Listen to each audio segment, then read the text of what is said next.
La cuestión de los idiomas yo le doy peso porque trato de hacer como un juego que sea un poco más realista, ¿no? Entonces, sí le regalo a los jugadores como que algunos idiomas extra, porque van a ir entrando a zonas o encontrándose monstruos pues que no van a hablar su idioma, ¿no? Como yo estudié esa cuestión de los idiomas, también se me hace como interesante para darle más interés al juego, ¿no? Para volverlo un poquito más, que se sienta más real, que no todos hablen en idioma común.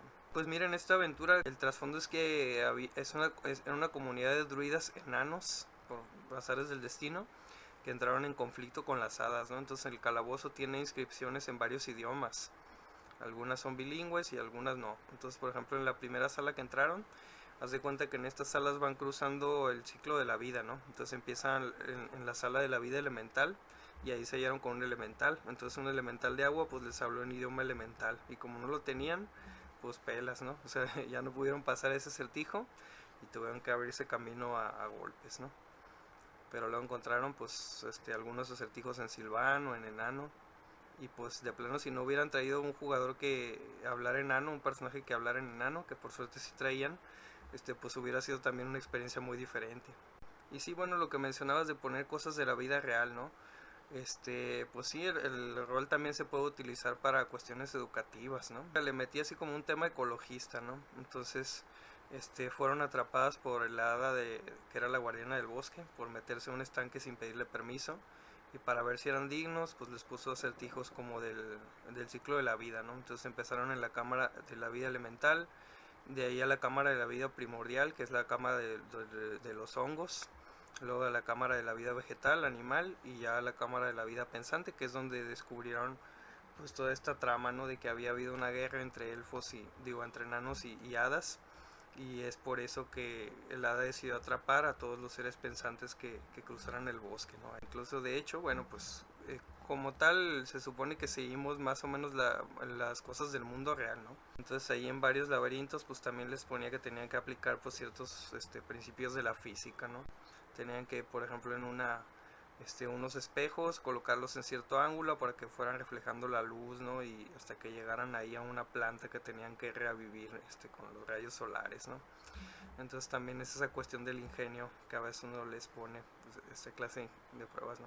Sí, yo tampoco soy muy bueno creando acertijos, no de creas. Sí lo diseñé, pero pues bueno, la verdad es que no tampoco me quedó tan bien, ¿no? Pero digo, este nosotros pues ya más o menos le sabemos, ¿no? Porque estamos grandes, pero yo creo que a un niño sí se le puede pedir que le razone tantito, ¿no? Así como los acertijos de física que te ponían en las materias de la escuela. Entonces ya que vaya metido como en la narrativa, pues sí te obliga a pensarlo tantito, ¿no? Si quieres ver qué pasa después en la historia. Había un acertijo de... Tenían que armar un filtro de agua, ¿no? Por ahí investigué en unas... de cómo se hacían filtros de agua antiguos, las civilizaciones antiguas. Entonces tenían que poner como en cierto orden arena gruesa, carbón, arena fina, o sea, era un sistema que realmente existía.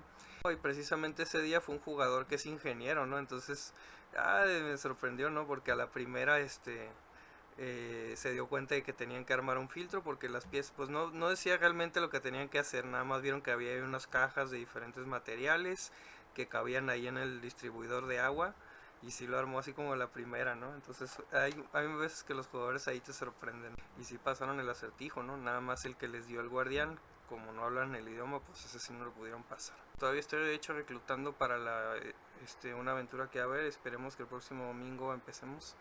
De 3.5 es todos los personajes en una isla desierta. Sobrevivir en una isla desierta, tienen tal, o sea, de su mochila nada más sobrevivieron tales cosas, ¿no? Y había por ahí una solución, ¿no? De qué cosas te iban a servir y cuáles no, para qué las podías usar, ¿no? Entonces ponerles ese reto de poner a los jugadores en una situación inesperada y como jugador me desconecto totalmente, o sea, la verdad es que para juegos de lógica y eso, pues no le sé, ¿no? Pero cada jugador tiene sus fuertes, yo creo. Es un poco la influencia de videojuegos en el Zelda, te ponían puzzles también.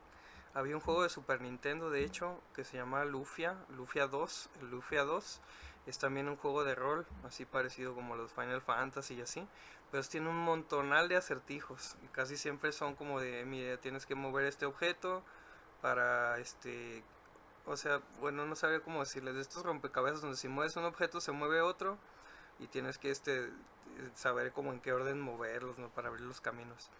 Entonces sí como que me crié mucho jugando también esos juegos de Super Nintendo.